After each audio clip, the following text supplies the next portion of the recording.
تو اس حوالے سے بخاری و مسلم کی ایک حدیث ہے مشکات میں 2002 کہ ابن عباس کہتے ہیں کہ نبی صلی اللہ علیہ وآلہ وسلم احرام کی حالت میں بھی اور روزے کی حالت میں بھی الحجامہ یعنی پچھنے لگوایا کرتے تھے، جسے ہم کپنگ کہتے ہیں، یہ طریقہ علاج ہے جس میں خون نکالا جاتا ہے۔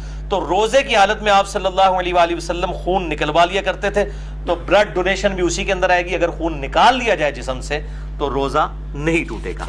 البتہ اس میں ایک ایکسیپشن ہے، وہ صحیح بخاری میں حدیث ہے مشکات میں 2016 کہ انس بن مالک سے پوچھا گیا کہ آپ لوگ روزہ دار کے جو پچھنے لگوانے ہیں الحجامہ، اس کو نبی صلی اللہ علیہ وآلہ وسلم کے دور میں مکروہ کیوں جانتے تھے؟ تو انس بن مالک نے کہا کہ ہم اسے مکروہ نہیں جانتے تھے، یہ بالکل ٹھیک ہے، ہاں مگر کمزوری کے سبب۔ اگر کسی کو یہ خطرہ ہو کہ وہ جب بلڈ ڈونیٹ کرے گا تو اتنی کمزوری ہو جائے گی کہ بلڈ پریشر اس کا ڈراپ ہو جائے گا اور روزہ نبھا نہیں سکے گا، تو ایک حدیث میں آتا ہے کہ آپ صلی اللہ علیہ وآلہ وسلم نے بھی پچھنے لگوانے کے بعد روزہ افطار کر لیا۔ اگر کمزوری والا معاملہ ہو تو پھر آپ روزہ توڑ سکتے ہیں اور اس کی ایک قضا کریں گے، اس میں کوئی گناہ بھی نہیں ہوگا، ظاہر مجبوراً ہی کسی کو بلڈ ڈونیٹ کیا جاتا ہے۔ اس حوالے سے صحیح بخاری میں تعلیقاً ایک روایت ہے مشکات میں 2017 کے ابن عمر روزہ کی حالت میں حجامہ کروایا کرتے تھے، پھر چھوڑ دیا، یعنی جب بوڑھے ہو گئے، کمزور ہو گئے، تو پھر وہ رات کے وقت میں الحجامہ کروایا کرتے تھے، پچھنے لگوایا کرتے تھے۔ اب اسی پہ جو کہہ والا ایشو ہے وامٹنگ کا، الٹی کر دینا جسے ہم کہتے ہیں اپنی مادری لینگویج میں، وہ بھی ہوگا کہ اگر کسی پہ کمزوری طاری ہو جائے الٹی کرنے کے بعد تو ٹھیک ہے، وہ روزہ اپنا اسی وقت کھول لے، بعد میں ایک قضا کر لے۔ اور اگر اس کو خود بخود جو الٹی آئی ہے، کیا آئی ہے، اس کے بعد وہ روزہ چلا سکتا ہے، چلائے، کوئی روزہ نہیں ٹوٹے گا، کیونکہ جسم سے چیز باہر نکلی ہے۔ صحیح بخاری 1938 کی ہیڈنگ تعلیقاً کہ نکالنے سے کوئی چیز روزہ نہیں ٹوٹے گا۔ کیا کا مسئلہ جو ہے جامع ترمذی، سنن ابی داؤد اور مشکات میں 2008 ہے کہ نبی صلی اللہ علیہ وسلم کو ایک دفعہ قے آئی تو آپ نے روزہ افطار کر لیا، یعنی کھول لیا۔ قے آئی تو روزہ کھول لیا کمزوری کے سبب۔ یہ کمزوری کا لفظ میں کیوں بول رہا ہوں؟ کیونکہ صحیح بخاری میں موجود ہے تعلیقاً 1938 کی ہیڈنگ کے اوپر حضرت ابو ہریرہ کہتے ہیں جب کوئی شخص قے کرے تو روزہ نہیں ٹوٹتا، کیونکہ اس سے تو چیز باہر آتی ہے، اندر نہیں جاتی۔ اور ابن عباس کا بھی قول ساتھ موجود ہے کہ روزہ ان چیزوں سے ٹوٹتا ہے جو جسم کے اندر داخل کی جاتی ہیں، نہ کہ ان چیزوں سے جو باہر نکالی جاتی ہیں۔ ان کی پوری اسناد مصنف ابن ابی شیبہ میں اور باقی کتابوں میں موجود ہیں، بخاری میں بھی تعلیقاً موجود ہیں۔ البتہ وہ حدیث جو پبلک میں مشہور ہے وہ بڑی کمزور ہے، ترمذی، ابو داؤد اور ابن ماجہ میں مشکات میں 2007 کہ آپ صلی اللہ علیہ وآلہ وسلم نے فرمایا جو شخص خود جان بوجھ کر کیا کرے انگلی ڈال کے، اس کا روزہ ٹوٹ گیا، اب وہ اس کی قضا بھی کرے گا۔ اور جس کو خود بخود آ جائے، یعنی خود نہیں اس نے کی ہے، آٹومیٹکلی آ گئی طبیعت کی خرابی کی وجہ سے، تو اس کا روزہ نہیں ٹوٹے گا۔ یہ حدیث جو ہے اس کو امام ترمذی نے کہا یہ ضعیف ہے، اور انہوں نے کہا میرے استاد امام بخاری بھی اسے ضعیف کہتے تھے، امام ترمذی نے ساتھ لکھا اس میں حشام بن حسان مدلس ہے اور ان سے روایت کر رہے ہیں، سما کی تصریح نہیں ہے۔ البتہ اس کو سپورٹیو ایک صحیح روایت موجود ہے موقوفاً ابن عمر رضی اللہ تعالیٰ عنہ سے، المصنف ابن ابی شیبہ میں انٹرنیشنل نمبر کے مطابق 9188 ابن عمر رضی اللہ تعالیٰ عنہ فرماتے ہیں جو شخص جان بوجھ کر کیا کر دے، یعنی جان بوجھ کے انگلی ڈال کے، تو وہ شخص پھر اپنا روزہ افطار اسی وقت کر لے، اس کا روزہ ٹوٹ گیا۔ اور جس کو خود بخود کیا آ جائے تو وہ اپنا روزہ کنٹینیو کر سکتا ہے، لیکن وہ بھی اگر کمزوری آ گئی تو وہ آپ حدیث سن چکے، آپ صلی اللہ علیہ وسلم کے ساتھ ایسا معاملہ ہوا۔ تو اگر کسی کو صبح ہی الٹی آ گئی ہے اور روزہ جو ہے وہ 15-16 گھنٹے کا، اس کو پتا پیٹ تو خالی ہو گیا، میرے تو بھوکنا کم ہو جائے گا، تو وہ کھول لے روزہ، پھر اس کو اجازت ہے کہہ والے کو کہ وہ روزہ نہ رکھے، اور اگر وہ چلانا چاہتا ہے تو چلائے، وہ روزہ شمار ہوگا۔ اسی طریقے سے بعض اوقات سحری کے بعد کھٹے ڈکار وغیرہ آ جاتے ہیں، تھوڑی سی الٹی گلے میں آئی، منہ میں آئی، پھر واپس چلی گئی، اس سے بھی روزہ نہیں ٹوٹے گا۔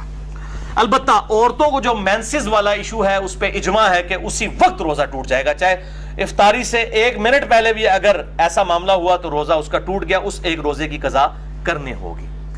البتہ جو احتلام والا ایشو ہے نائٹ فال کا مردوں کے ساتھ، اس کی وجہ سے روزہ نہیں ٹوٹے گا۔ اور اسی طریقے سے اگر کوئی جنبی حالت میں کسی نے صبح کی ہے تو بخاری مسلم میں حدیث میں انشاءاللہ اگلی دفعہ بیان بھی کروں گا کہ وہ بغیر غسل کیے سحری کھا کے روزہ رکھ سکتا ہے، اور فجر کا وقت داخل ہونے کے بعد بھی غسل کر سکتا ہے۔ آپ صلی اللہ علیہ وآلہ وسلم سے یہ چیز ثابت ہے۔ البتہ اگر مشت زنی والا ایشو ہوگا، ہینڈ پریکٹس کا، جو مسئلہ نمبر 155 میں میں نے ڈیٹیل سے سیکس کے ایشوز بیان کیے تو وہ روزہ توڑ دیں گے، اور اس پہ اب دو رائے ہیں. کچھ کہتے ہیں کہ وہ 60 روزوں والا کفارہ ادا کریں گے، اور بعض کہتے ہیں نہیں، اس کے بدلے ایک قضا کی جائے گی، اور یہی موقف جو ہے وہ مضبوط ہے. ظاہر ہے کہ اس کو اس کے ساتھ کمپیئر کرنا جو ہے وہ زیادتی ہے، یہ اس انٹینسٹی کا معاملہ نہیں ہے.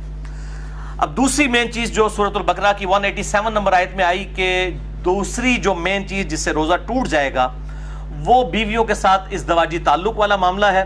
اسی کانٹیکسٹ میں بخاری اور مسلم میں حدیث ہے، مشکات میں 2000 نمبر ہے اس کا، کہ اما عائشہ رضی اللہ تعالیٰ عنہ کہتی ہیں کہ آپ صلی اللہ علیہ وآلہ وسلم روزہ کی حالت میں اپنی بیویوں کا بوسہ بھی لیا کرتے تھے اور گلے بھی لگا لیا کرتے تھے، لیکن آپ صلی اللہ علیہ وسلم تم سب سے زیادہ اپنی خواہش پر قابو رکھنے والے تھے. یعنی وہ اس سے زیادہ پھر آگے نہیں جاتے تھے کہ اگر کوئی اس سے بھی آگے چلا گیا اور ازدواجی تعلق قائم کیا پھر تو روزہ ٹوٹ گیا. تو یہ پرسن ٹو پرسن پھر ویری کرے گا. سنن ابی داؤد میں حدیث ہے، مشکات میں 2006، ایک آدمی نے آ کر آپ صلی اللہ علیہ وسلم سے پوچھا کہ کیا میں روزہ کی حالت میں اپنی بیوی کے ساتھ جو ہے وہ گلا لگانے والا معاملہ کر سکتا ہوں؟ تو آپ صلی اللہ علیہ وسلم نے اجازت دے دی. پھر ایک اور شخص آیا، اس نے یہی سوال کیا، آپ نے اجازت نہیں دی.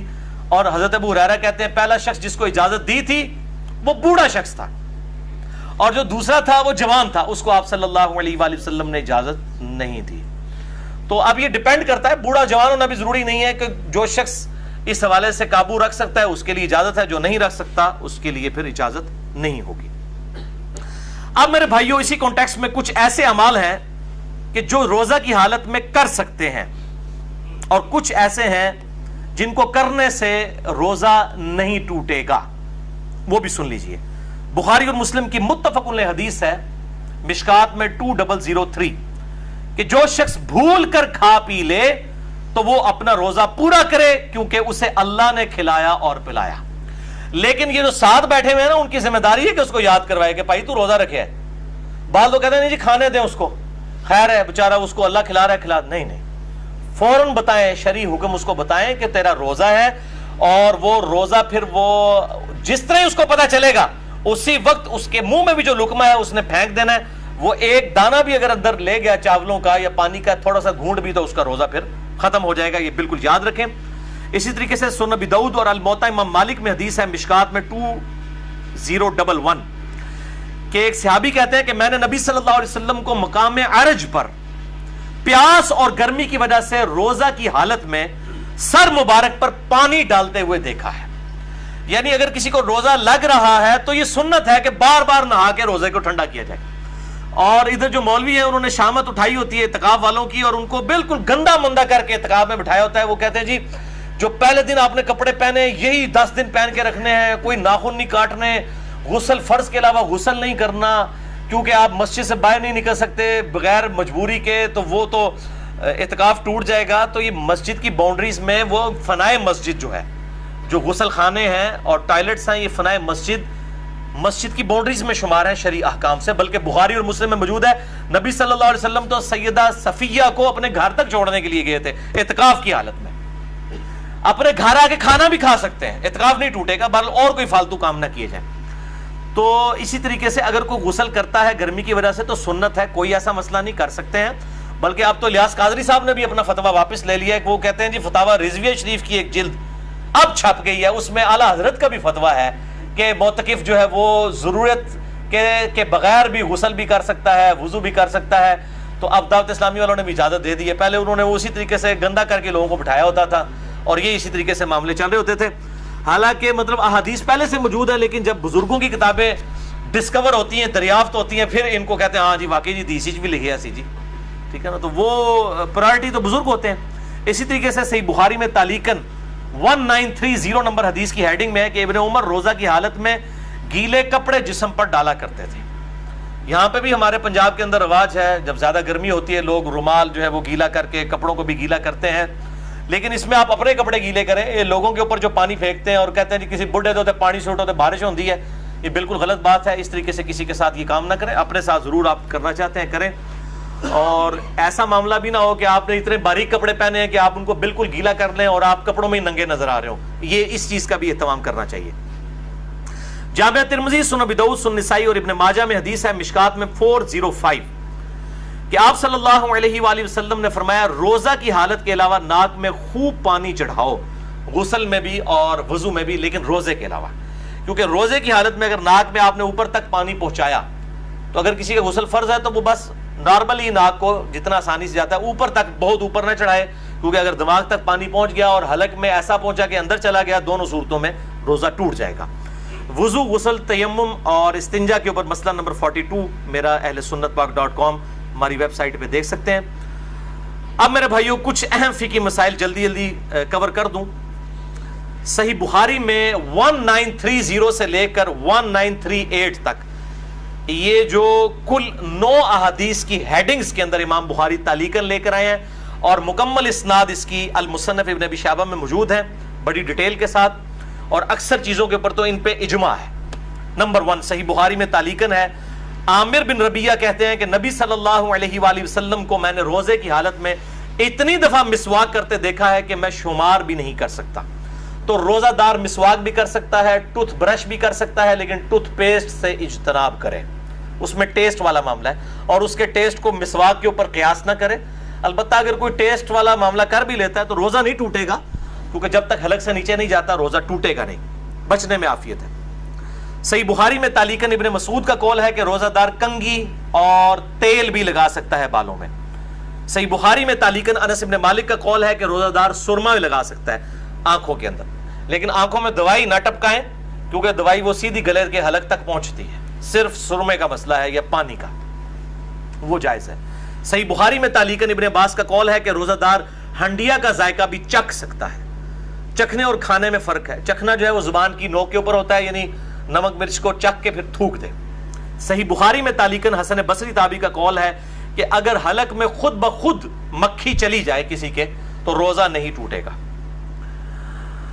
صحیح بخاری میں تعلیقاً عطا بن ابی رباح کا قول ہے کہ اگر کلی کر کے پانی ایک دفعہ گرا دیا جائے، اس کے بعد جو تھوک میں نمی ہے حلق سے نیچے چلی جائے تو وہ روزہ نہیں توڑے گی، اور یہ مشکات میں 2018 پہ موجود ہے۔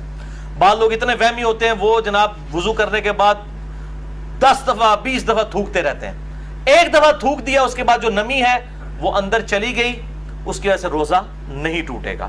اللہ تعالیٰ نے لا یکلف اللہ نفسا الا وسعها، اور اس حوالے سے یہ جو شیطان کی پیروی ہے جو یہ بار بار جو لوگ اس حوالے سے کام کرتے ہیں۔